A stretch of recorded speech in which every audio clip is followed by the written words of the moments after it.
Halo, Halo, selamat datang kembali di Ruang Ngobrol. masih sama saya Dari, sama Saya Mas Jojo. Jojo. Hmm. Kita akan bahas film pertamanya Hmm. Makoto Shinkai. Sebenarnya bukan film pertama ya, tapi Hmm. film yang banyak dirujuk banyak orang sebagai film pertamanya Shinkai, Ya. yang membawa Shinkai ke dunia, diakui di dunia animasi Ya. mungkin. Voice of Distant Star. Star.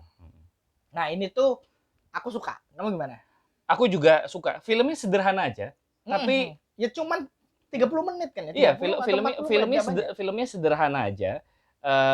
Punya sedikit background sci-fi, tapi elemen hubungan antar orang itu masih kuat gitu. Iya. Jadi backgroundnya itu menjadi sebuah pengantar yang bagus. Kenapa tercipta hubungan seperti ini yang dibahas di film? Nah, filmnya juga memberikan ciri khas Shinkai ya, narasi.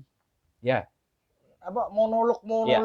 Filmnya berisi cuman dua orang yang ngobrol. Apalagi kalau nonton itu ya, kalau udah aku nggak yakin banyak orang yang udah nontonnya cukup urut. Kayak aku kan nonton 5 cm dulu. Begitu nonton Voice of Distant Star ini familiar sekali. Iya, sangat familiar. Jadi memang ini tuh ketika Shinkai itu paham powernya dia itu ada di galau. Ada di galau, baper, powernya ada di bagaimana penarasian, menarasikan kerinduan. Ya. Menarasikan apa ya? Bukan patah hati tapi longing. Iya, kerinduan. Bukan kerinduan sih, yang lebih. Iya. Longing. Nah, kemudian latarnya adalah dipakai luar angkasa. Iya. Hubungan jarak jauh, levelnya level galaksi. Level galaksi. Ya. Antar bintang lah. Literally interstellar. Premisnya sesimpel adalah kalau kita ngirim email. Email atau SMS itu? Email ya, oke. Kalau kita ngirim email ke pacar kita, ini belum pacaran loh mereka. Iya. Belum pacaran ya. Ke orang yang di luaran itu akan lama nyampe. Nunggunya. Nah ini loh, Shinkai itu menanti email dari yang terkasih itu loh, yang bikin sakit, yang kita nggak tahu kapan datang karena kita nggak tahu seberapa jauh dia udah. Iya. Dan di film itu kan dijelasin kan awal gapnya cuma yang 1 hari, 1 minggu, 1 bulan, makin panjang makin akhirnya jadi bertahun-tahun kayak gitu. Sampai pada titik ketika kan mereka itu kan dikirim ke luar angkasa untuk eksplorasi kemudian luar angkasa, melawan monster, ada monster. Nah, sampai pada titik ketika dilawan monster, merasa aku akan mati, terus langsung hal pertama yang dilakukan si cewek adalah ngirim email. Itu kan maksudku itu kan puitis banget, seneng banget. Nah, itulah kekuatan Shinkai. Iya.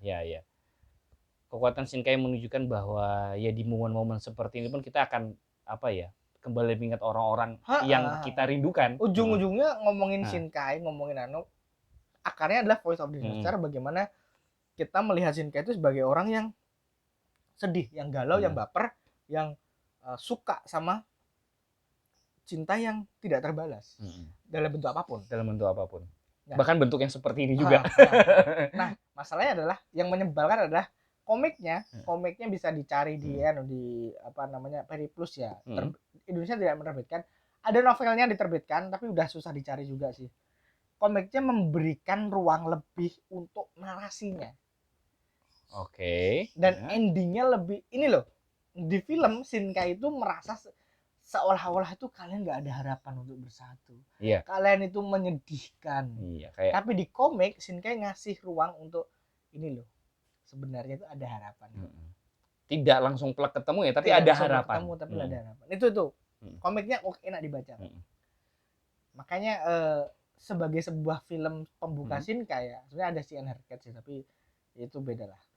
Sebuah yang menjadikan Shinkai sekarang, Voice of Distant Star ini wajib tonton. Ya. Walaupun animasinya ya gitu ya. Iya. Gambar orangnya masih beletotan gitu. Iya, tapi ya harap dimaklumi aja karena kan ini kan hasil gambaran 20 tahun yang lalu, 20 lebih dari 20 tahun yang lalu, dan itu kalau kita menonton film itu dengan konteks dan isi pikiran bahwa ini hasil karya 20 tahun yang lalu, ya itu wajar-wajar aja. Enggak apa-apa. Dan bagus. Pada saat itu kenapa kemudian Shinkai itu dapat rekognisi lebih ya karena filmnya bagus. Iya. Itu cuma 40 menit kok, enggak panjang filmnya. 40 menit kita mendengarkan orang bermonolog, mendengarkan orang galau dan kemudian saling menunggu pesan. saling menunggu pesan, karena udah capek nunggu pesan, I need to do something.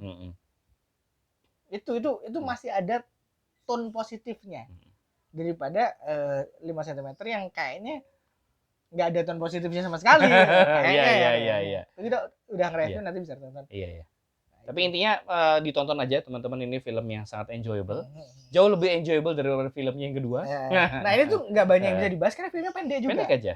Fokusnya tuh ya sesimpel itu aja. Makanya film ini tuh lebih daripada diceritakan lebih enak dirasakan sih. Iya. Ini tipe film yang bagus atau enggaknya tergantung pada seberapa bisa kamu merasakan feel-nya. Ya, dan mungkin ya ini ngobrol sedikit, ya mungkin kalau untuk orang-orang zaman sekarang yang serba instan pakai WhatsApp, mungkin bisa sedikit berefleksi gimana sih rasanya kalau misalnya kita harus menunggu berhari-hari hanya untuk bertukar pesan. Karena kan kita mengalami pada zaman itu, pada tahun itu sekitar 2002-an atau sekitar 2002-an itu kita memang SMS adanya. Iya, SMS itu pun tidak semua orang punya HP. Sebelum era 2000-an ya kita masih surat-suratan. Aku tuh kan baru punya HP itu kan SMA kelas 3. Iya. Jadi aku merasakan bagaimana usaha untuk berkomunikasi dengan pada saat itu pacarku, sekarang mantanku ya. Bahwa menanti di wartel. Jadi ketika nonton Shinkai, ketika kita udah berjanji nih, udah janji mau ketemuan. Tapi karena tidak ada cara untuk mengabari, jadi meskipun dia telat 2 jam, emang brengsek kamu ya. 2 jam, 3 jam, ya kita tetap harus nunggu. Komitmen itu. Iya. Komitmen itu bukan hanya jaga relationship, komitmennya itu jagain waktu nelpon. Makanya kenapa di sini tuh jadi penting.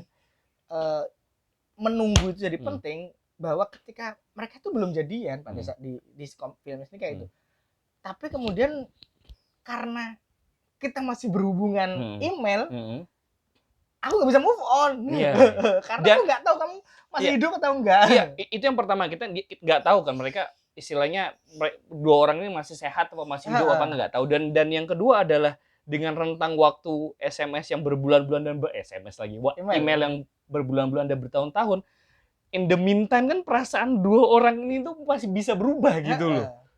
Tapi kemudian ya itu kan atas nama mungkin teman-teman yang hidup di zaman sekarang ya, yang lebih muda dari kami tidak bisa relate karena terbiasa cepat, terbiasa instan. Terbiasa kok bisa ya orang dulu itu menunggu segitunya. Kan banyak ya kisah-kisah, ada cerita soal bapak yang menunggu surat dari pacarnya, yang sampai dia tuh umur 80-an. Iya, ada yang surat-suratan lama statusnya pacar ternyata ditinggal nikah kayak gitu. Jadi memang komitmen yang dipakai pada zaman dulu, pada era itu cuma selisih 20 tahun dari kita.